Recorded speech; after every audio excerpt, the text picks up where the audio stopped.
मित्रों नमस्कार, मैं विनय कुमार सिंह। देश की राजधानी दिल्ली में अरविंद केजरीवाल आम आदमी पार्टी लगातार झूठ पर झूठ बोलती चली जा रही है। पूरे प्रदेश की जनता से झूठ बोलने का सारा ठेका आज आम आदमी पार्टी के पास है। आम आदमी पार्टी के विधायकों के पास है, आम आदमी पार्टी के सांसदों के पास है, आम आदमी पार्टी के कार्यकर्ताओं के पास और प्रवक्ताओं के पास। जो आम आदमी पार्टी तिहाड़ से शराब के घोटाले के मामले में बरी अपने नेताओं को सत्य की जीत बता रही है, उसी आम आदमी पार्टी में सत्य और जनता के साथ अपने जिसने 62 सीट जिता करके 67 सीट जिता करके दिल्ली का मुख्यमंत्री बनाया, उसी से झूठ बोलने का प्रयास कर रही।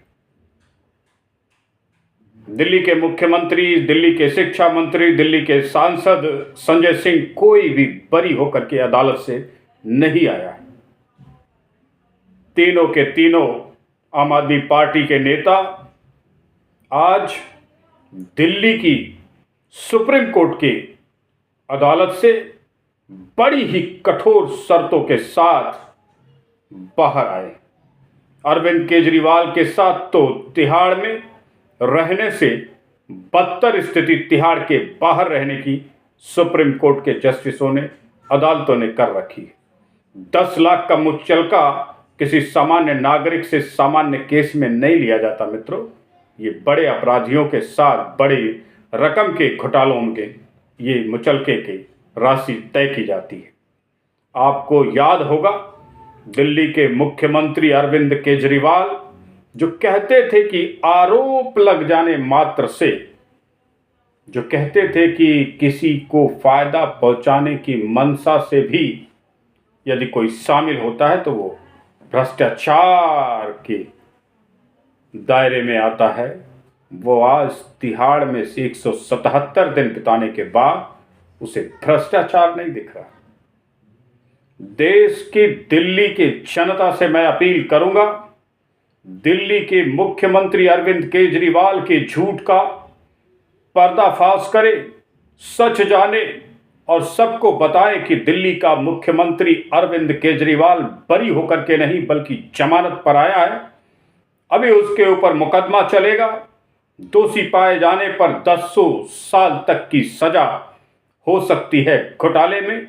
साथ में दिल्ली के लोगों के भविष्य को खतरे में डाल के जो रिश्वत ली है, उस रिश्वत की भी वसूली की जानी है।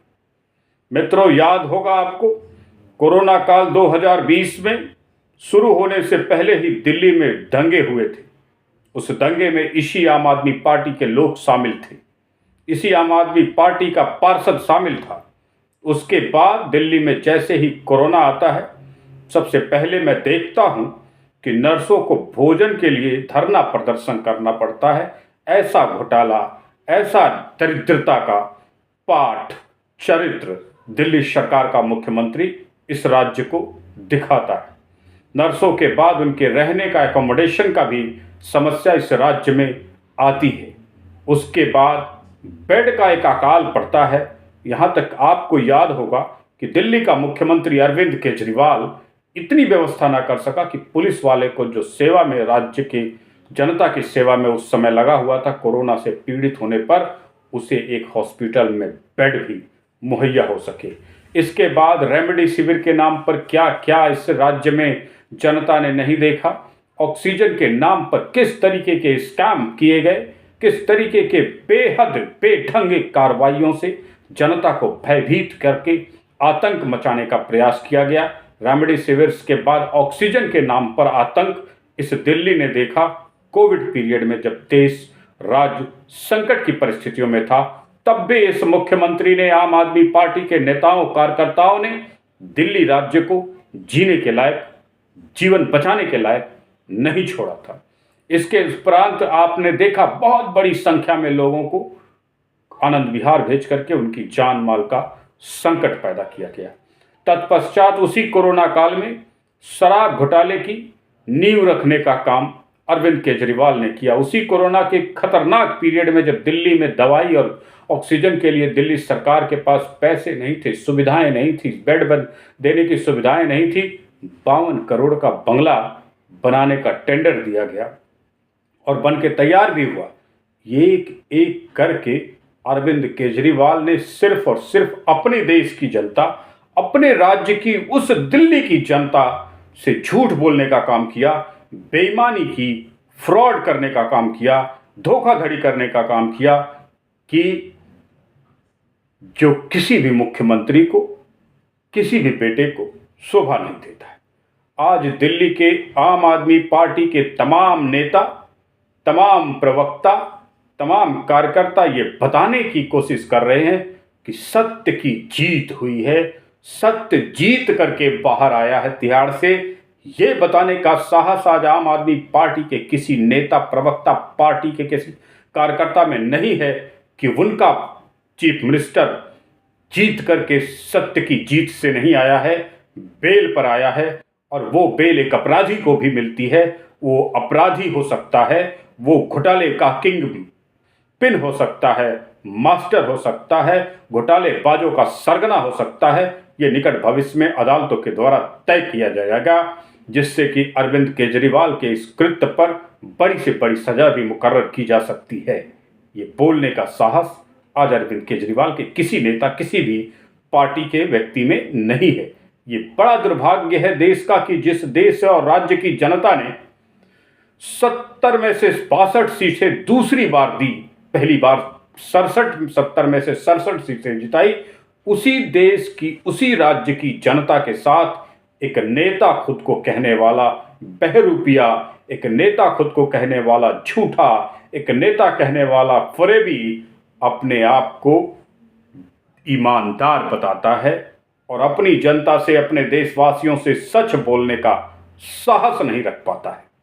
आज अरविंद केजरीवाल में यदि साहस है, मनीष सिसोदिया में यदि साहस है, संजय सिंह में यदि साहस है, तो वो दिल्ली के उस जनता से, जिसके बदौलत वो विधायक बने, जिसकी बदौलत वो शिक्षा मंत्री बने, जिस दिल्ली की जनता के बदौलत उनका अरविंद केजरीवाल चीफ मिनिस्टर बना, जिस दिल्ली की जनता के बदौलत बहुत सारे आम आदमी पार्टी के लोग नेता बने, भारी भरकम बहुमत से जिताया, उसी दिल्ली को आप बताएं कि आप तिहाड़ से सत्य की जीत लेकर आए हैं या तिहाड़ से एक अपराधी को मिली जमानत लेकर आए हैं। यदि आपने तिहाड़ से एक अपराधी को, घोटालेबाज को मिली जमानत लेकर आए हैं, तो अपने राज्य के हर बेटे बेटी को यह बताने में शर्मिंदगी क्यों महसूस हो रही, बताइए उनको। और ये सत्य है कि दिल्ली में अरविंद केजरीवाल ने जो कृत्य किए वो दुनिया के किसी भी क्षेत्र में देखने को नहीं मिलता है। जिस दिल्ली की जनता ने आपको 62 सीटें जिताई, उसी दिल्ली के आम आदमी पार्टी के पार्षद के साथ मिलकर के अरविंद केजरीवाल ने अपने ही राज्य में 54 हिंदू मुस्लिम के लाशें बिछा करके दंगे करने का सबसे बढ़िया प्रयोजन किया, जिसमें आम आदमी पार्टी डायरेक्टली शामिल थी। देश की जनता, इस प्रदेश की जनता ने जिसे चुना भारी बहुमत के साथ, वो दिल्ली में जब कोविड पीरियड आया तो कोई एक कार्य नहीं छोड़ा जिसको स्कैम, घोटाला या यूं कहें कि बड़ी ही होशियारी से एक षड्यंत्र की तरह आप नहीं देख सकते। ऐसा दिल्ली में क्या था, ऐसी कितनी दरिद्रता थी दिल्ली में कि आप जन सेवा कर रही, अपने प्राणों की बाजी लगाने वाली नर्सों तक को भोजन न दे पाए, उन्हें प्रॉपर एकोमोडेशन नहीं दे पाए। ऐसा क्या था दिल्ली में जब हजारों, करीब 2000 स्कूल दिल्ली में चलते हैं, सब के सब बंद थे। हॉल अवेलेबल्स था, कमरे अवेलेबल्स थे, टेबल्स, चेयर्स अवेलेबल थी। उस टाइम पर भी आपने अपने दिल्ली वासियों को बेड तक मुहैया ना कर पाए। हॉस्पिटलों में लोगों को, अपने पेशेंट को कार में रख करके दवाई, कभी ऑक्सीजन देने की नौबत आई। दिल्ली के मुख्यमंत्री ने उसके बाद ऑक्सीजन का एक ब्लंडर किया जिसमें पूरा राज्य आतंकित हुआ। ये दिल्ली के मुख्यमंत्री का कार्य नहीं था, ये एक अपराधी का कार्य था जो दिल्ली के मुख्यमंत्री ने किया। इसके बाद रेमडेसिविर की भी बड़ी जोरदार हल्ला हुई, बहुत सारे लोगों को इसके लिए संघर्ष करना पड़ा। ये भी दिल्ली के शिक्षा स्वास्थ्य मॉडल का पोल खोल रहा था। दिल्ली में भोजन, बेड और इसके बाद दिल्ली के मुख्यमंत्री ने तुरंत कोरोना पीरियड में दारू की एक पर एक बोतलें फ्री करने का भी खूब जबरदस्त कमाल किया। जब कोरोना काल में पहले लॉकडाउन के बाद जब देश प्रदेश की जनता में बहुत सारे दानिशमंदों ने गरीबों, यतीमों, भूखे प्यासों को भोजन खिलाने का काम किया, वहीं दिल्ली की सरकार ने दारू बांट करने का, दारू के ठेके खोलने का काम किया और इससे निराश होकर के तमाम लोगों ने भोजन देना स्वेच्छा से बंद कर दिया। ये आपातकाल की स्थिति उत्पन्न करने में अरविंद केजरीवाल के नेता अरविंद केजरीवाल ही शामिल थे, उन्हीं की नीति थी। इस प्रकार से देश और विदेश में पूरे भारत की बेइज्जती हुई, पूरे देश में दिल्ली की थू-थू हुई, साथ में बहुत सारी बहन बेटियों को अपने पतियों को दिल्ली से निकाल करके दूसरे शहरों में ले जा करके ट्रीटमेंट देने का भी काम करना पड़ा। ये कितना घातक